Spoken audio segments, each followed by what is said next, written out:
వైసీపీలో టికెట్ల పంచాయతీ కొనసాగుతుంది. అధిష్టానంపై పూతలపట్టు ఎమ్మెల్యే ఎంఎస్ బాబు ఫైర్ అయ్యారు. తనకు టికెట్ కేటాయించకపోవడంపై ఆగ్రహం వ్యక్తం చేశారు. టికెట్ల విషయంలో దళితులకు అన్యాయం చేస్తున్నారంటూ ఆరోపించారు. తిరుపతి, చిత్తూరు జిల్లాల్లో ఓసీ ఎమ్మెల్యేలపై వ్యతిరేకత ఉన్నా ఎందుకు మార్చలేదని ప్రశ్నించారు.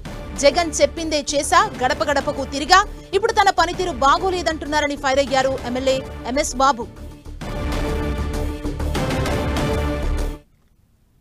సర్వే బాగాలేదు, కొంచెం మీ మీద వ్యతిరేకం ఉన్నది చెప్తారు. వ్యతిరేకం ఉన్నది మీరు తెలియజేయండి. ఏం వ్యతిరేకం ఉన్నది మీరు మా నాయకులతో మాట్లాడండి, మా నాయకులతో మాట్లాడి మీరు నిర్ణయం తీసుకోండి. నేను చెప్పినానే తప్ప ఆయన అడిగినప్పుడు ఇదే మాట్లాడినాను. జస్ట్ 5 ఏళ్ళు మేము కష్టపడినాము, 5 ఏళ్ళు కష్టపడాలి. ఈరోజు చూస్తున్నారు. ఈరోజు నాకు ఒకటి బాధకరం ఏమంటే గెలవని సీటు కూడా ఇస్తున్నారు. చిత్తూరు జిల్లాలో, తిరుపతి జిల్లాలో వాళ్ళు మీద వ్యతిరేక ఎక్కువ ఉండే వాళ్ళు చేస్తున్నారు. కానీ మన మీద వ్యతిరేకం ఏమున్నది నాకు అర్థం కలదు. చేస్తున్నారు వ్యతిరేకమైన మీద దళితుల మీద ఎంత మృదు జరిగితే కరెక్ట్ కాదు. అది దళితులు నేను మాకు న్యాయం లేదంటే ఏమి న్యాయం చేస్తారు మీరు? దళితులు అంటారు. దళితులకు ఏమి న్యాయం చేస్తున్నారు? మాకు అదే నాకు అర్థం కాకుండా ఉన్నాం. ఇప్పుడు ఓసీ ఉండే చోట్ల ఎక్కడ మార్చినారా? మారలేదు. ఎక్కడ దళితులు అక్కడ మార్చున్నారు తప్ప ఓసీ ఉండే చోట్ల ఎక్కడ మార్చినారు చెప్పండి? ఒక్క చోట్ల మార్చలేదు. తిరుపతి జిల్లాలో మొత్తం ఇచ్చినారు. వ్యతిరేకం ఉంటే కూడా అక్కడ ఇచ్చినారు. కానీ మేము వ్యతిరేక చోట్ల మాకు ఇస్తున్నాం లేదంటే ఏ విధంగా మాకు ఓర్చుకోవాలో మాకు అర్థం కలవచ్చు. వైసీపీపై ఎమ్మెల్యే బాబు ఫైర్ అయ్యారు. అంటే తనకు టికెట్ నిరాకరించడంపై అసంతృప్తి వ్యక్తం చేస్తున్నారు. దీనికి సంబంధించి మరిన్ని డీటెయిల్స్ మా ప్రతినిధి మురళి మనకు అందిస్తారు. మురళి,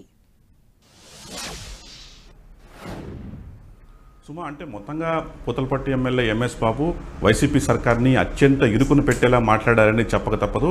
నిజానికి నిన్ననే సీఎం జగన్ అట్లాగే చిత్తూరు జిల్లా కొంతమంది ముఖ్య నేతలతో కలిసి ఎంఎస్ బాబు సీఎం జగన్ని కలిశారు. అయితే అదే సందర్భంలోనే స్వయంగా సీఎం జగన్ నీకు టికెట్ ఇవ్వడం లేదని సూచనప్రాయంగా పూతలపట్టు ఎమ్మెల్యేకి చెప్పడం, ఎమ్మెల్యే ఎంఎస్ బాబు అక్కడే కొంత ఒక వ్యతిరేక ధోరణిలో మాట్లాడినట్టు కూడా వార్తలు వెలువడ్డాయి. అయితే ఈవేళ ఆయన ఏకంగా పూతలపట్టులో ప్రెస్ మీట్ పెట్టి మరీ ఒక్కసారిగా బరస్ట్ అయిపోయారు. కేవలం దళితుడైనందువల్లే ఇవాళ తనకు టికెట్ నిరాకరిస్తున్నారని చెప్పి తీవ్ర స్థాయిలో మండిపడ్డారు. గడిచిన 5 ఏళ్లుగా తాను ఇల్లు తిరిగాను, ఈవెన్ ప్రభుత్వం గడప గడపకు అనే కార్యక్రమాన్ని తీసుకోక ముందే తాను మొత్తం నియోజకవర్గం అంతా కూడా కలిగి తిరిగాను. ఇక్కడ ఎవరైతే ఉన్నారో స్థానిక ముఖ్య నేతలు, వైసీపీకి చెందిన అతి ముఖ్య నేతలు ఎవరైతే ఉన్నారో వారు చెప్పినట్టే నడుచుకున్నాను. ఇంత చేసినా కూడా ఇవాళ తనకు అన్యాయం చేసి తనకు టికెట్ లేదంటున్నారు. సర్వేలు బాగాలేదని, పెర్ఫార్మెన్స్ బాగాలేదని అంటున్నారు.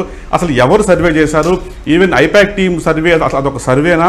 వాళ్ళు డబ్బులు ఇస్తే ఎవరికైనా మంచిగా రాస్తారు అని చెప్పి ఆయన తీవ్ర స్థాయిలో ఈవెన్ ఐపాక్ పైన, ప్రభుత్వం పైన తీవ్ర స్థాయిలో వ్యాఖ్యలు చేశారు. అంతేకాకుండా కేవలం దళితులు కాబట్టి తనపైన ఇలా తనకు సీట్ నిరాకరించారు. ఈవెన్ చిత్తూరు జిల్లాలో, తిరుపతి జిల్లాలో చాలామంది ఓడిపోయే అవకాశం ఉన్నప్పటికీ వారందరికీ కూడా టికెట్ ఇస్తున్నారు. కానీ చాలా మంచిగా పనిచేశాను తాను ఎమ్మెల్యేగా, కానీ తనకు ఎందుకు నిరాకరిస్తున్నారో చెప్పి తీరాలంటూ కూడా తీవ్ర స్థాయిలో ఎంఎస్ బాబు ఆ స్థాయిలో మండిపడ్డారు. అంతేకాకుండా నిజానికి 2019లో అప్పుడు సిట్టింగ్ ఎమ్మెల్యేగా ఉన్న సునీల్కి టికెట్ తప్పించి ఈయనకి టికెట్ ఇవ్వడం జరిగింది. అయితే ఇప్పుడు ఆయన అదే విషయాన్ని చెప్తున్నాడు. అప్పుడు నాకు టికెట్ ఇచ్చేటప్పుడు ఏ సర్వే తనకు అనుకూలంగా ఉన్నిందో, ఏ సర్వే చూసి తనకు టికెట్ ఇచ్చారు 2019లో అది కూడా చెప్పాలంటూ కూడా తీవ్ర స్థాయిలో ఆయన ప్రభుత్వాన్ని ఇరుకుని పెట్టేలా ఎంఎస్ బాబు మాట్లాడారు. మొత్తంగా ఎంఎస్ బాబు వ్యాఖ్యలు చాలా సంచలనంగా మారుతుంది. అంతేకాకుండా ఆయన 2-3 తీవ్రమైన ఆరోపణలు, ఐపాక్ సర్వే అంతా డబ్బులు ఇస్తే ఏమైనా చేస్తారని మాట్లాడడం, అట్లాగే జిల్లాలో ఇంకా చాలా మంది ఓడిపోయే అవకాశం ఉన్నప్పటికీ వారికంతా కూడా టికెట్లు ఇస్తున్నారు. అసలు ఎవరు పనిచేయలేదు, ఎవరు గడప గడప ప్రోగ్రాం కూడా నిర్వహించలేదు. వారికంతా కూడా వారంతా కూడా ఓసీలు ఉన్నారు.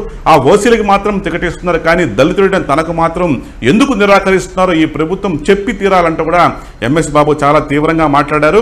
అయితే ఇదే సందర్భంలో తాను పార్టీని వీడి వెళ్ళిపోవడం లేదు, తాను పార్టీలోనే ఉంటాను, మంత్రి పెద్దిరెడ్డి అట్లాగే సీఎం వైఎస్ జగన్ తనకు న్యాయం చేయాలంటూ కూడా ఆయన ఒక రకంగా ప్రభుత్వాన్ని, జిల్లా నేతలను కూడా ఇరుకుని పెట్టేలా మాట్లాడారు. సుమా, థాంక్యూ మురళి.